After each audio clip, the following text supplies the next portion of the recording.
Hello, everybody. Welcome back. A big part of this Pacers win is, in my opinion, due in large part to a TJ Mcconnell. His ability to disrupt the Thunder's passing lanes as well as pressure the inbounds pass was remarkable. But before we get into more of the X's and O's of the game, I want to give a quick shout out to the sponsor of today's video, Prize Picks. Okay. Should be fixed now. I think it's good now. Okay, sorry about that. Our signal was momentarily disrupted by a commissioner from another universe, Universe 69. Freaky ass commissioner, freaky ass universe. As if promoting gambling wasn't bad enough, he also eats sunflower seeds, and he thinks Tyler Perry is a good director. As if some of you needed to be reminded, let me show you how your very own commissioner from Universe 313 talks about the NBA. Now everybody from the 313, put your motherfucking hands up and follow me. When he came into the game, I could have swore I heard a crescendo. TJ was a pure menace, not a Dennis, but a Debo. He was more unavoidable than a Ben Simmons missed free throw. Alex, are you okay? Alex, are you okay? Are you okay, Alex? Alex, are you okay? Alex, are you okay? Are you okay, Alex? Alex, are you okay?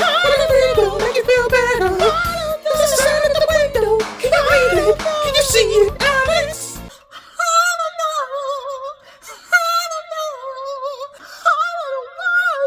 Shut the fuck up.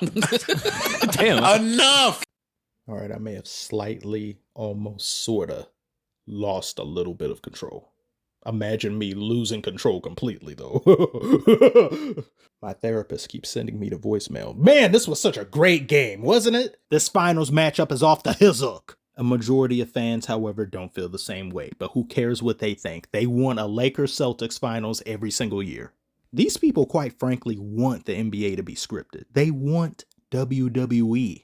Casuals are always going to outnumber the true fans of anything, though. But we don't need the likes of them to legitimize these finals. These finals, in my opinion, I should wait until the next game, but I don't care. They're already superior to the previous two finals we've had, because they can go either way at this point. First two games of the previous finals, we knew who was going to win, despite people coping, thinking that the Mavericks were going to come back against the Celtics. And I think after game two, the writing was already on the wall, and I wanted so desperately to ignore it. But as a very cool character in anime once stated, reality can often be disappointing. Kind of like Chet Holmgren. Don't let that dunk fool you.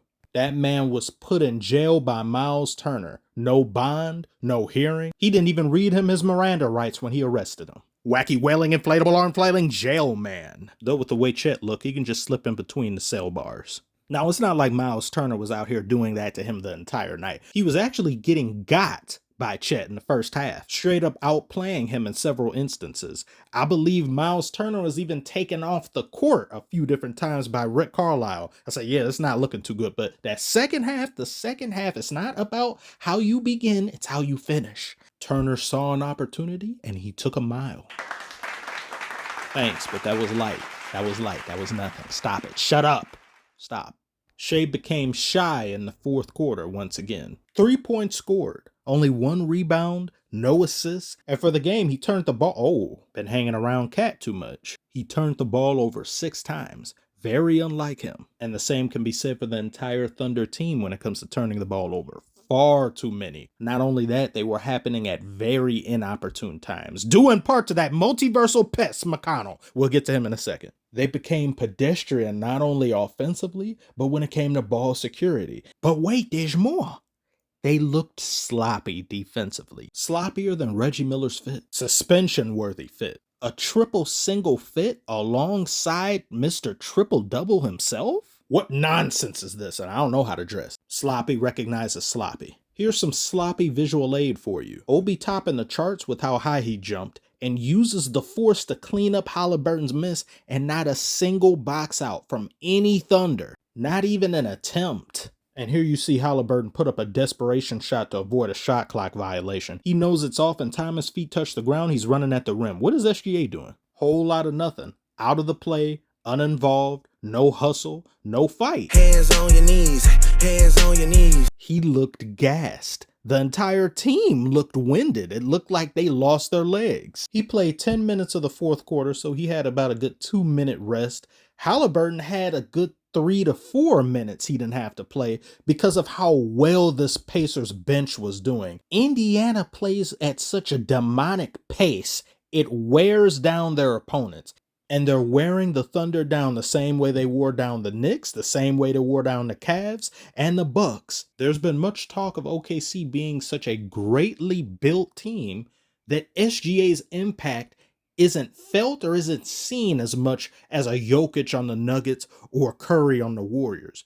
People are saying that, of course, to discount his MVP votes and his winning of it. Say like, oh, they don't need him at there. You put so-and-so on the team. But now the Pacers are exposing this offense of OKC is far more dependent on SGA than we had previously thought, at least when facing an opponent like this. Thunder have yet to be tested like this in these playoffs. Yes, they went 7 games against the Nuggets, but the Nuggets didn't wear them down. The Nuggets didn't take their fight away. The Nuggets exposed some of their immaturity and their lack of experience in levels like this, which in turn made the Thunder better. They got a Zenkai boost from that. Against the Pacers, however, they're being outworked, they're being out-hustled, and they're being outlasted, as well as being outbenched and outpested. Their presidential pest in Caruso has been impeached by Mcconnell. They're going pest for pest. Whenever the game seemed to slow down and trend more to OKC's favor, Mcconnell said, "Hey, perhaps I could be of some assistance." This sequence he did was beautiful. Not only does he up the tempo, he disorients the Thunder's defense. He creates confusion, irritation, frustration. And then look at him. Creating. Haha, how'd you like them apples? Actually, I want to do that again. Give it back. The ball should be named after me. Oh, you think it's out on me? Out on you. It's our Mcconnell now. Okay, you guys can have your turn now. Actually, I lied. Give it back. You could fumigate the arena for weeks and this pest would still be alive. He probably uses pesticide for sunscreen. 5 steals, 5 assists with 10 points. He's the first bench player in NBA history to achieve those numbers. And then you have Mathurin, who went to Dog University. But I've been known this man was an issue from the day he talked that spicy shite to Jaden Ivey. Right, so you can't go on me. And things just got serious. Jamal, the last 2 minutes. Listen to this trash talk right now. So you've been the Rising Star game, you can't go on me. Me personally, I wouldn't take this level of disrespect. This be me every night until that man is dealt with. My soul couldn't leave this earth until I got proper revenge. I'd hire a private investigator. I'd say, follow that man. I want to know what his weaknesses are. I want to know what he's allergic to. I'd replace the stuffing in his pillows with Ben Simmons bricks. Would not be me. This man Benedict taught Thunder quick maths. 27 points off the bench. This is his 4th 20-point game this postseason. And he's only the 6th player, age 22 or younger, with 25 points scored in an NBA Finals game in NBA history, since the merger at least anyway. Indiana quite literally has assembled a dream team of pests on one squad. And the pressure they put on the Thunder this game with that amazing bench performance will very much end up being the difference maker in this series. Indiana is 14-0 when they score at least 110 points or more. And their unrelenting play and how they pressured the Thunder just started missing their free throws. They were unable to convert some looks they would normally get pretty easily.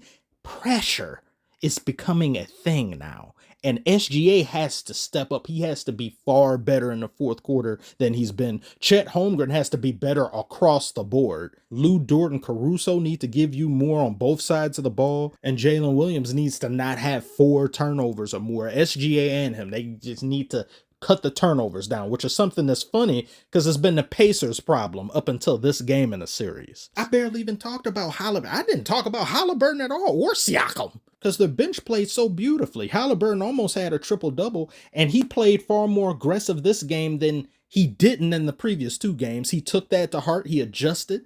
Great players do that. They respond. Sia has stayed really consistent. He's been highly dependable. I don't really question him having it. It's like, yeah, he'll have a game or two that he may not do good, but he's more often dependable than not. Even though the Thunder lost, this is still very much anyone's series. If Thunder didn't wet the bed in game 1, they wouldn't be dealing with these problems now. But if they don't win the next game, a 3-1 deficit will just be too much to overcome. Even as talented as this Thunder team is, I could only see them so much as winning game 5, which would of course be at their arena, and then Pacers win it back in theirs for game 6. If Thunder lose next game, but we'll just have to see. Tell me what you thought about this game below. What do you think about the series thus far, and who do you have winning? Like and subscribe if you are new or interested. Thank you all so very much for watching. OKC Thunder.